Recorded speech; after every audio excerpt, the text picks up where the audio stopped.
오늘 여기 이르기까지 많은 논의가 있었지만 그 내려놓음이 없었다면 오늘은 불가능했습니다.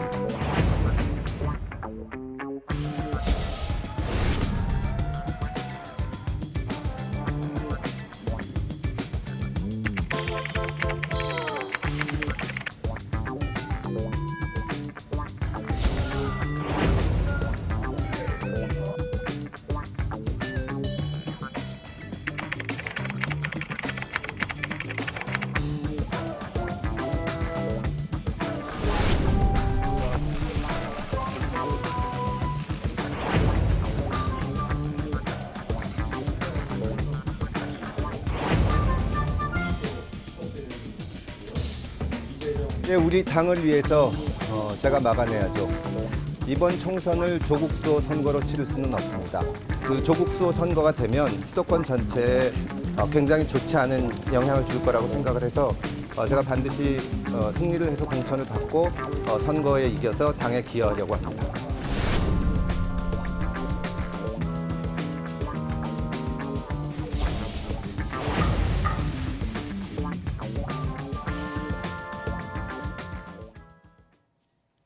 네, 편집 없는 날선 토크의 진수 라이브 설전 시간입니다. 이수기 시사인 선임기자, 민현주 전 의원 나와 있습니다. 어서 오세요. 안녕하세요.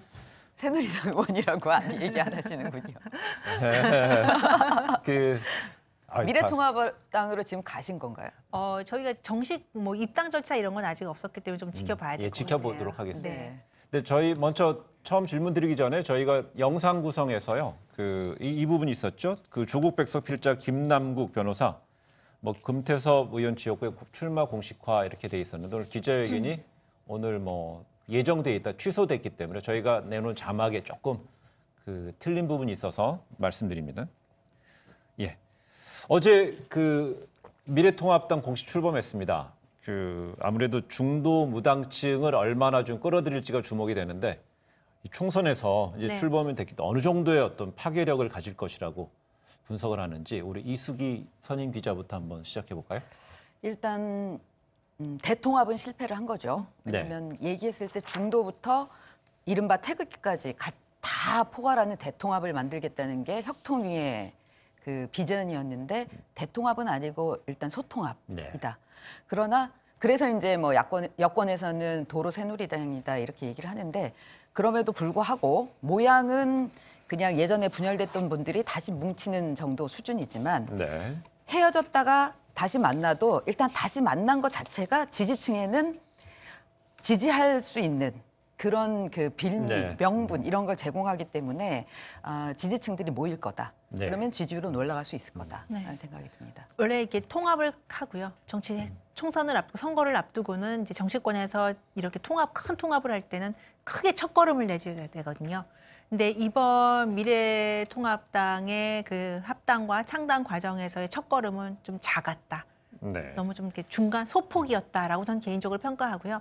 물론 이제 지금 이수기 선임기자께서 말씀하신 것처럼 하지만 박근혜 전 대통령 탄핵 시기에 보수층을 떠났던 많은 분들이 다시 돌아올 명분은 세워줬다라는 점에서 저는 반 정도 성공한 게 아닌가. 다만 이제 앞으로 공천 과정에서 어떤 결과를 내냐에 따라서 이 통합의 성패는 지어질 것이다라고 봅니다. 그러니까 아직까지 성공을 예측하기에는 좀 섣부르다, 이르다라고 평가합니다. 근데 이런가 하면은 이제 보수 세력, 보수 진영 혹은 세력의 또 한 부분이라 할 수 있는요. 우리공화당하고 자유통일당은 이 통합 실패라고 혹평을 했습니다. 당연히 실패할 수밖에 없다고 당연히 평가를 하겠죠. 왜냐하면 이제 조원진 대표 같은 경우도 김문수 전 의원 같은 경우도요. 통합의 한 축을 이루기를 굉장히 기대했을 거예요. 왜냐하면 조원진 의원이나 이제 김문수 의원 같은 경우는 대구에 지금 깃발을 꽂기 위해서 좀 기다리고 있고요. 만일에 통합신당으로 대구 여론이 휩쓸렸을 경우에는 그 당 자체에 본인 개인적 정치 인생뿐 아니라 당 자체가 이제 소멸되는 상황이거든요. 그래서 본인들도 이 통합의 한 축을 담당하기를 기대했을 텐데요. 이현주 의원은 전진당처럼.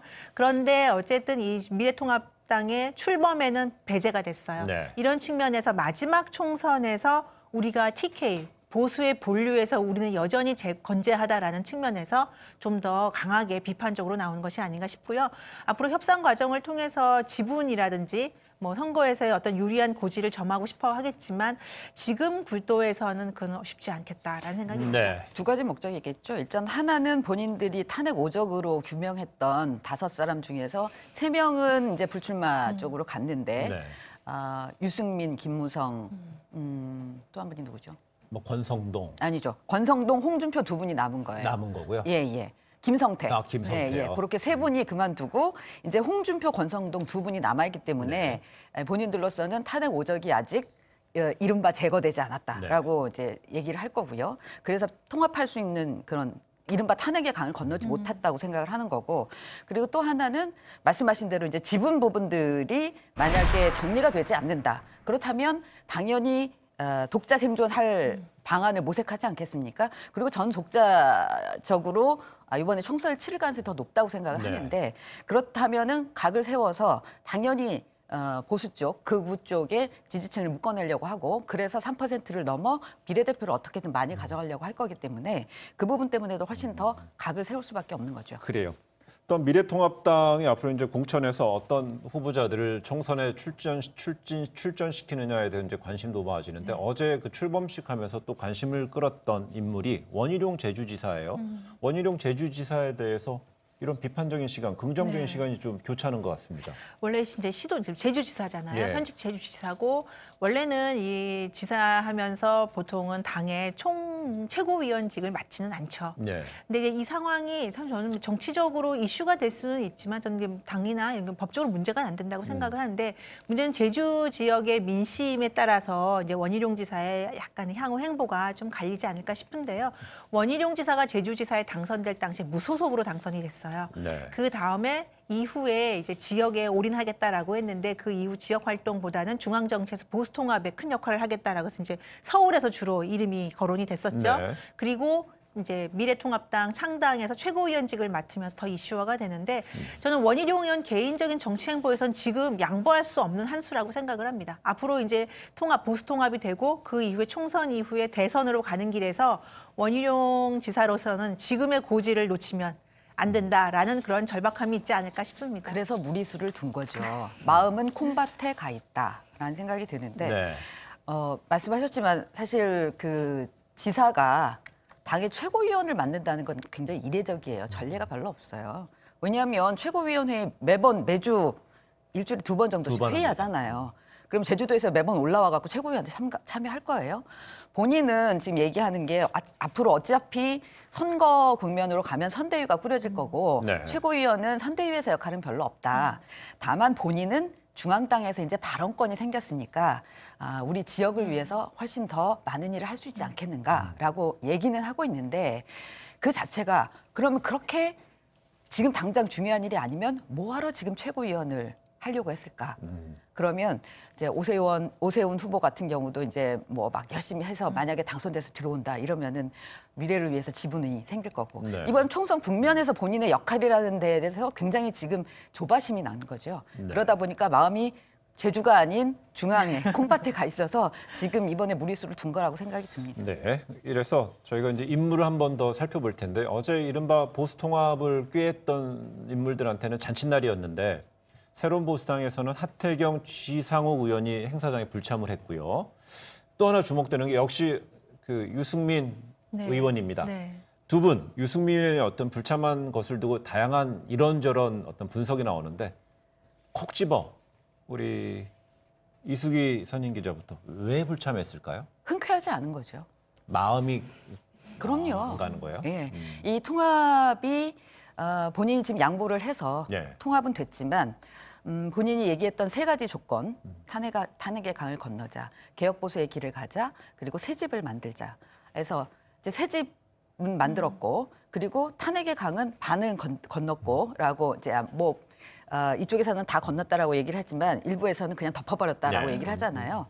그런 것처럼 그 부분이 탄핵도 아직 미지수로 좀 남아 있고, 제일 중요한 부분은 개혁 보수의 길을 가는가, 이 부분에 있어서만큼은 다들 평가가 좀 낮죠.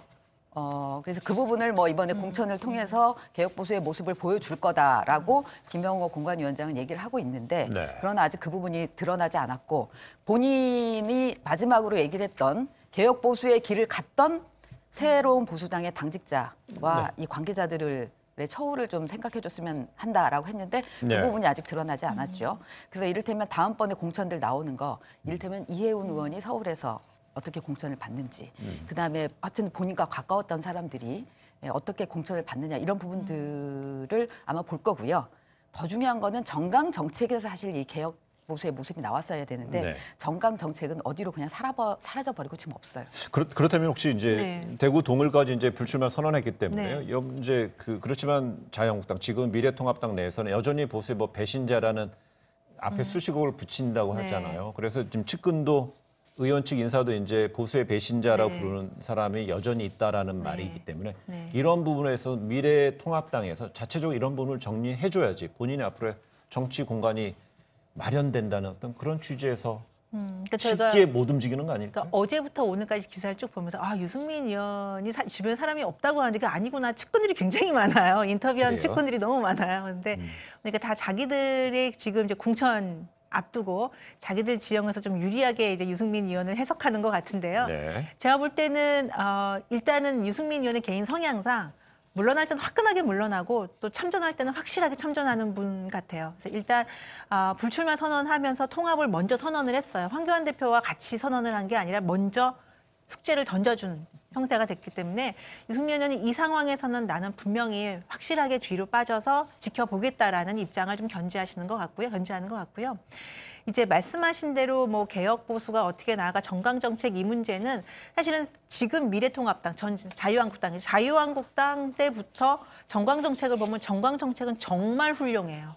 이대로만 하면 이 당이 왜 이렇게 망했을까라고 국민들께서 의구심을 가지고 정말 훌륭한 정강 정책이라서 굳이 지금에 와서 이걸 다시 손보고 이 급한 시간에 그러기보다는 그걸 충실하게 따르는데 이제 그 역할을 좀 미래통합당이 해야 된다라는 생각이 들고요. 네. 한 가지 이제 유승민 의원의 정치적 공간은 사실은 본인이 마련해야 되는 거라고 생각을 해요. 정치인으로서. 그런데 중요한 거는 지금 공천 과정을 어떻게 진행되는지. 왜냐하면 새로운 보수당이 창당한 지 얼마 안 돼서 통합이라는 깃발을 어려운 결정을 한 데에는 지금의 공천관리위원회에 대한 사실은 강한 신뢰가 바탕이 되고 있기 때문에 그 공천의 결과를 좀 보고 나서 유승민 의원이 어떻게 미래통합당에 내가 참여를 할지 어떤 역할을 할지를 결정하지 않을까 싶습니다. 근데 사실 어제 모양새는 신당 발대식 네. 하는데 네. 모양새는 참 신기하다라는 생각이 들더라고요. 이를테면 유승민 가장 큰 몫을 이 통합의 몫을 가졌다고 하는 유승민 전 의원 같은 경우는 현장에 안 나타났죠. 하태경 전 대표도 안 나타났죠. 유승민 의원은 황교안 대표한테 만나자고 여러 번 얘기를 했었잖아요. 이 통합 과정에서. 근데 결국은 안 만났어요. 만나는 장면을 황교안 대표가 만들어주질 않았어요. 그랬죠? 근데 이현주 의원, 1인 정당의 이현주 의원은 앞에 나와서 많은 당의 중진들을 앞에 두고 연설을 막 하더라고요. 네. 그게 이번 민주통합당의 첫 번째 출발의 모습을 보였다라는 게 유승민 의원한테는 아마 흔쾌하지 않을 거다라는 생각이 들고 네. 결국 불완전한 통합의 상징적 모습을 보여줬다라는 생각이 들고요. 좀 전에 정강정책 얘기하셨는데 정강정책 사실 제가 예전에 자유한국당의 정강정책을 네. 들여다보지 못해서 그랬는데 그러나 어제 나온 첫 번째 민주통합당의 공약. 두 번째 해서 우리 정치 전문 기자인 이수기 기자도 요새 당이 새로우니까 헷갈리죠. 네. 미래통합당. 미래통합당. 그래서 민주통합당. 제가 처음에 가만히 있었는데요. 두 번째에서 제가 정리했어요. 미래통합당. 네. 미래통합당의 첫 번째 공약이 네. 뭐냐면 장병들이 네. 매월 2박 3일간 네. 외박 나올 수 있게 해주겠다예요. 1020 세대들한테 귀에 쏙 들어오는 내용인데요. 그런데 그거에 예. 대해서 국방위원장을 지낸 김영우 의원, 네. 여기 패널로 예. 나오시는 분도 이거는 포퓰리즘의 전형적인 사례고 어떻게 이거를 네. 미래통합당에 첫 번째 공약으로 내세울 수 있느냐라고 굉장히 강하게 비판을 하더라고요. 네. 앞서서 그러니까- 더불어민주당의 민주연구원이 모병제를 띄웠었잖아요. 네. 그랬다 이제 상황까지 되지는 않았지만. 어쨌든 그런 걸 보면 이게 미래통합당이 보여줄 수 있는 그런 최선인지에 네. 대해서는 한번 고민할 필요가 있지 않을까. 네. 그래요. 알겠습니다. 지금 이제 유승민 의원에 대해서는 앞으로 이제 공천관리위원회가 가동이 되면서 소위 이제 유승민계 의원들이 어떻게 이제 거기서 뭐 생존을 하고 또 총선에 이제 출전하느냐에 따라서 어떤 그림을 보면서 이제 움직일 수 있다는 이제 두 분의 이제 분석이었는데, 근데 이런 가운데 오늘하고 내일 영남권 그 미래통합당 의원들의 이제 공천 심사가 있는데, 어제는 유기준 의원, 정가빈 의원, 그러니까 부산과 울산의 중진 의원들이 불출마 선언을 했잖아요. 그래서 이제 근동안의 TK, 특히 경북에서는 현역 의원들 불출마 선언이 하나도 없어서 왜 그럴까 했는데, 오늘 면접 공천 심사 앞두고 드디어 했습니다. 네. 장석춘, 네. 구미을 의원입니다. 네. 혹시 그럼 이제 어떻게 들리는 취재한 바로 대구 경북에서 좀 더 나오나요? 글쎄 나오기를 기대하는 네. 것 같아요. 간절하게 당에서는. 네. 그런데 이제 나오기가 쉽지가 않은 상황이고요. 장석춘 의원 같은 경우에는 당이나 이제 여론 민심에서 이제 이번에 불출마를 하길, 백의종군 하기를 기대했던 의원들의 그 핵심은 아니라고 생각을 해요. 저 개인적으로는. 네. 근데 이제 문제는 이게 항상 텃밭을 왜 희생양으로 삼느냐라는 이야기가 나오거든요. 어제 주호영 의원이 아침마다 일어나면 내 목을 만져본다. 내 목이 잘렸는지 안 잘렸는지 확인할 그런 농담 섞인 네. 이제 아주 시니컬한 얘기도 했는데요. 자유한국당, 새누리당 때부터 해서 탄핵 거쳐서 지금 보수가 괴멸됐다. 이런 비판까지 받는 이 와중에 나왔을 때 억울하지만 어쩔 수 없이 그 책임을 져야 되는 건 사실은 그 당의 지지 기반, 텃밭이라고 한 지지 기반입니다. 이런 측면에서 이제 공관위나 당 차원에서 분명히 희생을 요구하고 백의종군을 요구하는 목소리가 강할 거예요. 앞으로 더 강해질 거고요. 그런 차원에서 대구 경북은 어쩔 수 없이 피해갈 수 없는 지역이 아닌가. 그렇다면 이분들이 당을 위해서 선당후사한다는 측면에서 좀 더 먼저 선언해 주시기를, 발표해 주시기를 이제 기대를 하고 있는데, 글쎄 결과는 조금 더 지켜봐야 할 것 같아요. 아무래도 공관위 결정에 따르는 방향으로 가지 않을까, 먼저 나서기보다는. 근데 그래서 그런 생각이 듭니다. 어때요? 대구 지금 미래통합당에 이제 통합은 됐는데 미래는 없다라는 평가가 많은데, 그 이유가 아까 얘기한 대로 새로운 모습을 보여주고 있지 못하는 측면이고요. 대표적인 케이스가 지금 인적 쇄신이 잘 안 되고 있는 거잖아요. 그래서 김영호 위원장 입장에서 보면은 이 TK에서의 어느 정도의 인적 쇄신을 이루느냐가 이 관건일 거예요. 혁신의 이 마침표를 찍는 네. 그런 부분에서는 지금 그래서 계속 전화 돌리고 전화 돌리는 게 사실입니까? 본인은 뭐 소설 같다고 아니시라고 했죠. 그랬는데요. 예. 본인은 소설이라고 얘기를 하고 있는데, 그러면서 얘기를 한 게 뭐냐면, 그러면 앞으로 불출마하는 사람들의 인권이 있는 거 아니냐. 이 양반 나한테 전화 받고 그러니까 김영호 위원장이 얘기했는 그게 깔려 있는 거예요. 그럼 나한테 전화 받고 불출마한 것 같이 되면 그 사람들의 그동안의 명예는 어떻게 네. 되는 거냐. 이제 이런 얘기를 하는 거잖아요. 네. 그래서 애써 부인을 하고 있지만, 지금 상황에서는 어떻게 하겠습니까? 버티고 있으면은 이제 이 여권의 김영호 위원장 입장에서는 당의 지지율하고 현역의 지지율, 이건 뭐 가장 큰 기준으로 보는 것 같아요. 네. 그래서 당 지지율이 원래 TK 지역이 높으니까, 그러면 당연히 현역 지지율이 낮은 데가 더 많을 거예요. 그럼 그분들은 먼저 좀 나서서 손을 들어줬으면 좋겠는데, 그 부분이 지금 안 되고 있으니까는 하는 거고요. 장석춘 의원의 경우는 아마 제가 볼 때는 네. 현역 지지율도 낮았을 것 같고요. 네. 왜냐하면 저희만 해도 이름을 잘 모르잖아요. 국회의원 4년을 다만 하셨는데. 그래도 다만 지역구에서는 지역민들이 거기다가 뭐 두 좋아할 번째로 수도 있죠. 이제 가장 결정적인 거는, 본인도 인정을 했지만 구미시장을 지자체 선거에서 내놨잖아요. 네. 졌잖아요. 그거는 뭐 책임을 져야 되는 부분인 네. 거죠. 그럼 그때 일찌감치 손 들고 나오셨어야 되는데, 아직까지 이제 버티고 있다가 이제 면접을 앞두고 나오신 거죠. 네. 그러니까는 그런 이제 뚜렷한 사유가 있으니까 나온 건데, 버티고 있는 분들도 아마 그런 이유들을 지금 찾고 있지 않을까라는 생각이 들고요. 그렇지 않으면, 그러면은 그 혁신이라는 부분은 색이 바랜다. 그래요. 알겠습니다. 네, 저희가 지금 민주당 이야기로 넘어가기 전에 이 얘기를 한번 해야 될 것 같아요. 미래통합당은 창당이 됐고, 이런가 하면은 바른미래당은요, 당 해체 수순에 들어간 것일까요? 오늘 그 오전에 의원총회에서 안철수계 비례대표 의원들 포함해서 총 9명을 제명했다고 합니다. 네, 셀프 제명이죠. 아, 셀프라고 그래야 돼요? 네, 비례대표와 이제 지역구 의원을 모은 상황에서 3분의 2, 예. 의총에 참석한 3분의 2 의원이 이제 제명을 의결하면 통과가 되는 거거든요. 근데 이제 정당에 따라서 어떤 절차를 거치는가 조금씩 다른데요. 보통은 당대표가 이제 승인을 하죠. 의총 결과를. 그래서 되면은 완전히 셀프 제명이 돼서 이제 비례대표는 자유롭게 정치 활동을 할 수 있는데 지금 이 관건이 손학규 대표가 그래서 당대표로서 이걸 승인을 하느냐 안 네. 하느냐예요. 손학규 대표 측에서는 난 도장 안 찍겠다. 안 된다라고 얘기를 하고 있고 관례상, 통례상 이제까지 의총에서 결정이 되면 통과됐다라고 해서 비례대표 의원들은 이제 안철수 의원과 합하겠다라고 얘기를 하는데요. 지금 선관위에서도 정당에서 해석을 해야 된다.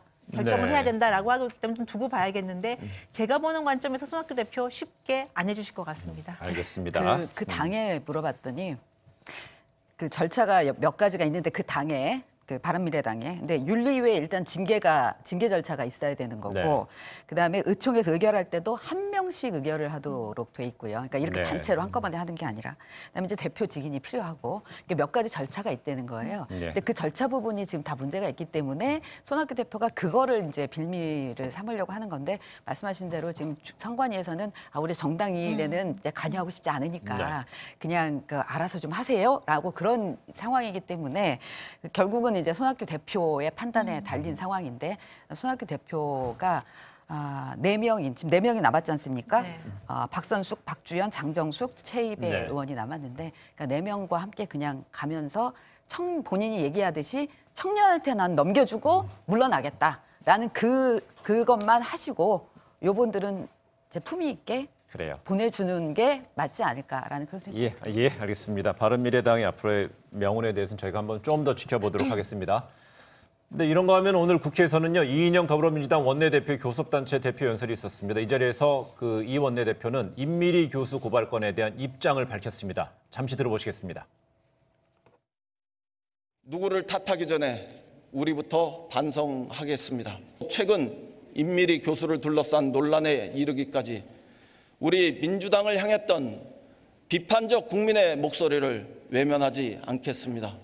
집권여당의 원내대표로서 그동안 국민 여러분들께 심려를 끼쳐드린 점에 대해서 송구스럽다는 말씀을 드립니다. 더욱 낮고 겸손한 자세로 민생에 집중할 것을 약속드리겠습니다. 네, 어제 이낙연 전 총리의 사과 후에 민주당 지도부에서는 또 이인영 원내대표가 또 사과를 했습니다. 네. 예. 그러니까 이 부분이 이제 좀 처음부터 흔쾌하게 요즘 그러니까 흔쾌하다는 표현을 많이 쓰긴 하는데 흔쾌하게 사과하고 그리고 이제 당사자가 받아들였으면 되는데 이제 그 부분이 잘 안 나오고 이낙연 총리 얘기 나오고 네. 당 안에서 그냥 최고위원 얘기 한번 나오고 이제 예. 당사자는 받아들였지만 네. 한 번 더 마무리하는 지금 수준 아닌가 싶습니다. 예, 그렇습니다. 그래서 애초에 이제 고발의 주체가 이제 이해찬 이제 대표였기 때문에. 대표였는데요. 지금 이제 전에서는 공동 선대위 출범을 앞두고서 한 축을 담당할 이낙연 전 총리가 했고 네. 오늘은 이제 또 원내대표가 네. 해서요. 이 정도 된 마무리 수순으로 가지 않나요? 너무 늦었어요. 늦었어요? 네, 너무 늦었어요. 이낙연 총리도 처음부터 임미리 교수한테 사과하고 국민들께 사과하고 다 그랬으면 좋았는데 그러지 않았고요. 게다가 중간 단계에서 어떤 했으면 이해찬 대표가 한 거 아니다. 누가 했는지 모르겠다. 이 얘기가 한번 나왔고요. 그리고 나서 이인영 대표 원내대표가 오늘에서야 이제 한 거는 사실은 늦었죠. 이 폭풍 같은 회오리가 한번 다 지나간 다음에 와서 이인영 대표가 이제 겸손하게 사과하는 것만으로는 이제 와서 국민들의 비판을 피해갈 수는 이제 그걸 갖다 마음을 되돌릴 수는 없을 것이다라는 생각이 들고요. 저는 임미리 교수 사건 그다음에 이제 앞으로 여러 가지 지금 민주당에서 일어나고 있는 공천 이 사건들을 보면서 미래통합당에 대해서 왜 미래통합당이 이렇게 약간 전륜발이식으로 출범을 할 수밖에 없었는지 이 여당의 거울은 야당이거든요. 여당이 너무 민심과 동떨어진 지금 행보를 하고 있는 거 아닌가라는 생각이 듭니다. 네. 그 전륜발이라는 표현은 네. 안 쓰게 돼 있어서 당연히 죄송합니다. 네. 쪽이어서 네. 네. 두 분이 알아서 서로 감사합니다. 서로 주시면 좋아요. 미완의 출발을 했다라는 예. 네. 좋습니다. 그래서 그런 이제 임미리 교수의 어떤 컬럼건에 대해서는 두 분 이 정도로 이제 정리가 될 수 있을 것 같아요. 네네. 됐죠? 그렇죠. 네. 네. 그러니까 원래는 민주당에서 이렇게 기분 나쁠 수 있지만 사실 그 부분을 이렇게 감정적으로 대응해서는 안 됐었는데 그러니까 그 부분이 약간 미숙했던 거고 그 이후에 사실 맞을 만큼 맞았어요. 그랬으면 네. 이제 그 부분에 대해서는 아마 다음번 행보에 반영할 거라고 봅니다. 그렇습니다. 민주당이 이런 거 하면 어제죠. 이 총선 전략 공천 후보자를 공식 발표했습니다. 하나하나 좀 짚어보면은요. 이낙연 총리 예견된 수순이었던 것 같고요. 또한 눈길을 끄는 것이요. 양산시 의뢰 김두관 의원 그리고 또 경기 남양주 병이죠. 김용민 변호사. 그다음 경기 고양시의 홍정민 변호사. 어느 인물을 좀 주목하는 게 좋을지 이수기 선임 기자부터 해서 이렇게 넘어가 볼게요. 어느 인물을 저희가 주목해 전략 공천의 어떤 앞으로 흐름을 추세를 읽을 수 있을까요? 저는 일산을 좀 보는데요. 네. 그 홍 변호사 제가 아직 이름이 익지 않아가지고 그러는데 이른바 지금 일산이 그 윤해 장관, 김현미 장관이 불출마 선언한 이후에 거의 공백 상태가 돼 있잖아요. 네. 근데 거기는 굉장히 중요한 지역이거든요. 그래서 이제 민주당 입장에서는 반드시 거기에서 승리를 해야 되는데 지금 이제 부동산을 비롯해서 여러 가지로 이제 민심이 지금 이반돼 있는 상태이기 때문에 네. 그거를 잡을 수 있는 후보를 내놓는 게 제일 중요하다고 생각을 했는데 어떻게 지금 나온 걸 보니까 결국은 미래의 먹거리를 책임질 수 있는 후보를 내놓음으로써 이 일산의 마음을 잡겠다라고 선언을 한 것 같아요. 네. 그러니까는 이 후보자의 이력을 보면은 주요 이력이 IT 쪽, 그러니까 삼성 네. 쪽의 출신이면서 또 여성의 경력 단절을 극복하기 위해서 또 변호사 시험을 봐서 또 변호사로 가고 그리고 또 스타트업도 만들고 이런 여러 가지를 경험한 법과 이 IT와 먹거리를 고민하는 쪽이기 때문에 거기다가 또 파트너로서 지금 고민하는 그 후보자도 또 전 카카오 출신의 예. 영입 인사여서 일산 지역 구민들이 그동안에 계속 상대적 박탈감을 느꼈던 게 분당과 똑같이 신도시로 출범을 했는데 왜 분당 판교에 비해서 우리는 상대적으로 덜 발전하느냐 이런 부분들에 대한 굉장히 좀 그 박탈감이 좀 네. 있으셔서 그런 부분들이 요번에 이제 네. 폭발이 된 거거든요. 근데 그거를 메워줄 수 있으려면 네. 결국은 기업이 와야 되고 미래 먹거리가 거기에 들어와야 되기 때문에 그래야지 사람이 몰리고 사람이 몰려야지 집값도 올라갈 수 있고 오히려 이례적이지 않게 올라가려면 이제 그런 부분들에 대한 그림을 그려놓고 제시하는 그 첫 번째 사례다라는 점 때문에 좀 지켜볼 필요가 있다. 네, 지금 이해찬 대표 이제 오른쪽 편에 있는 홍정민 변호사의 이제 그 화면이 나가고 있는데요. 우리 저 같은 민변 경우에 의원님. 저 같은 경우에는 지금 이제 말씀하신 일산 벨트, 그러니까 서북부 벨트라고 얘기하죠. 민주당에서 우세 지역인데요. 예. 이거와 또 다른 공천 전략이 저는 지금 남양주시 병의 김용민 변호사 공천인 것 같아요. 그러니까 지금 말씀하신 대로 민생과 그 생활 밀착형 정책 중심으로 했던 공천과는 달리 김용민 변호사를 이 지역의 주광덕 지금 현역 의원이거든요. 네. 주광덕 의원에게 매치시키는 게 조국 대전의 2차 라운드, 2라운드 아니냐라는 이야기 타이틀을 달기에 좀 충분한 거 아닌가. 왜냐하면 김용민 변호사가 조국 전 장관을 굉장히 적극적으로 옹호했던 사람이에요. 그래서 네. 저는 사실 민주당에서 총선 전략으로 조국을 쫙 뺄 줄 알았어요. 조국의 색깔을 다 빼고 정말 민생으로 나가자라는 그 전략으로 나갈 줄 알았는데 의회 곳곳에서 네. 조국 장관을 다시 소환하는 공천 전략을 짜는 거에서 왜 이런 부분 왜 이럴까? 그러니까 왜냐면 이게 지금 그러니까 야당이죠. 보수권이 유리한 지형에 조국 전 장관의 수호신을 갖다가 매치시킨다. 네. 민주당의 전략은 무엇일까라는 점이 약간 좀 헷갈리고 있어요. 네. 의원님 말씀대로 의원님도 그렇게 생각을 하시잖아요. 그러니까 조국 그 각이 세워지는 부분을 조국 총선이 되는 거를 쫙 뺄 거라고 생각했다. 그러면 그렇게 생각했다는 거는 민주당이 그러니까는 조국이라는 키워드가 총선에서 나오는 부분에 대해서는 좀 예민하게 생각할 거다라고 보신 거잖아요. 그러면은 이렇게 했을까요? 그러니까는 그 전략이 아니라는 거죠. 그래요. 예, 예. 이 프레임은 그렇게 했을 때 이득을 보는 사람들이 만들어내는 프레임이다라고 네. 보시면 될 것 같아요. 여기뿐만 아니라 지금 아까 얘기했던 김남국 변호사, 네. 그 금태섭 현역 강서갑. 의원한테, 네. 예, 강서갑 네. 현역 의원한테 지금 그 경선하겠다고 나서는 걸 가지고 또 그것도 조국 프레임이다라고 얘기를 지금 하고 있는데 그걸로 가장 이득을 볼 분은 제가 볼 때 금태섭 의원이라고 생각을 해요. 도리어요. 네. 되레. 왜냐하면 네. 제가 그거는 모릅니다. 금태섭 의원이 하위 20%에 들어있는지 안 들어있는지 모르고 네. 어떤 평가를 받고 있는지는 모르겠으나 만약에 본인이 거기에 속해 있고 그다음에 경선에서 유리하지 않다라고 판단을 한다면 돌파할 수 있는 가장 좋은 카드가 뭘까? 오히려 조국 프레임이 만들어지는 게 아닐까라는 생각이 들고요. 네. 그래서 김남국 변호사가 갑자기 이 기자회견을 하기로 했다가 바로 맞서는 모습을 안 보이려고 하는 것도 네. 이게 진짜 불출마로 갈지 아닐지 모르겠으나 조국 프레임으로 이번 총선이 치러지는 게 별로 그런 쪽으로 전략을 세워가지 않겠다라는 민주당의 지도부의 생각이 들어가지 않을까라는 생각이 네. 들고요.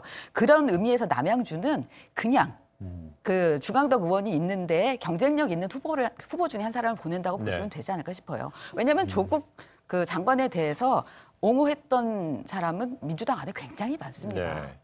그래서 김용민 김용민 변호사랑 변호사 김남국 말고도. 변호사를 뭐 같은 어떤 성격의 예, 후보로 전혀, 예, 저는- 보면 안 된다는 예, 얘기. 그럼요. 예. 그래요. 그러니까 네. 만약 그 이제 말씀이 그 맞다면 프레임은 결국에는 그걸로 이득을 볼 오히려 그러니까 야당과 언론에서 만들어내는 프레임입니다. 조국 프레임이라는 거 그 뒤에 그 밑에 깔려 있는 결국 친문 공천이라는 얘기죠. 네. 그러니까 친문 핵심들을 갖다가 전진 배치시키고 말씀하신 대로 지형이 조금 바뀌어서 아니면 민주당이 상대적으로 그렇게 크게 불리하지 않은 지역에 어느 선수를 내보낼 것이냐 공천을 할 것이냐의 그 기준이 결국에는 친문과 어느 정도에 가까우냐, 그래요. 개파 정치에서 어느 정도의 그 거리감을 갖고 있는 후보냐가 예, 가장 중요한 기준이 알겠습니다. 된다라는 예, 걸 볼 수 있지 저희가 않을까 싶습니다. 지금 이제 네 명의 이제 그 전략 공천에 언급돼 있는 인물 중에 저희가 그 김두관, 양산을 의원을 빼놨는데요.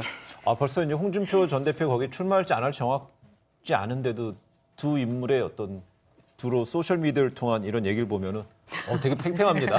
공중전 지금 벌이고 예. 계신 거죠. 네. 조금 있다가 이제 지역에서 맞붙게 되면은 아마 지역에서 표박狩이 할 텐데 두 분 다 어쨌든 중앙에서의 상징적인 상징성이 있고 그리고 경남지사를 했기 때문에 누구보다도 이제 맞붙게 되면 팽팽하게 붙을 거다라는 네. 거고요.